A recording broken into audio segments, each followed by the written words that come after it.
पहलगाम येथे दहशतवाद्यांनी हल्ला केल्यानंतर या हल्ल्याचा बदला घेण्यासाठी ऑपरेशन सिंदूर लॉन्च केलं आहे।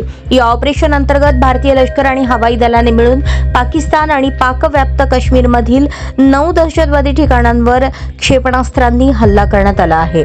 भारतीय सैन्य दलानं पाकव्याप्त काश्मीरमधील मुझफ्फराबादमध्ये 9 ठिकाणांवर एअर स्ट्राईक केला आहे। या एअर स्ट्राईकमध्ये 100 अतिरेक्यांचा खात्मा झाल्याचा दावा करण्यात आला आहे।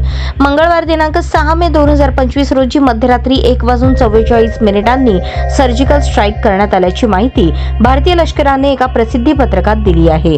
या कारवाई अंतर्गत लष्कराने पाकिस्तान आणि पाकव्याप्त काश्मीरमधील दहशतवादी तळांना लक्ष्य केलं, जिथून भारताविरुद्ध दहशतवादी हल्ले आखले जात होते आणि हल्ल्याचे निर्देश दिले जात होते।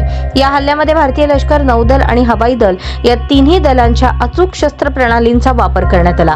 एअर स्ट्राईक नंतर सर्व हवाई दलाचे जवान सुरक्षित परतले। या हल्ल्यात लष्कर-ए-तैयबा, जैश-ए-मोहम्मदचे तळ उद्ध्वस्त केले।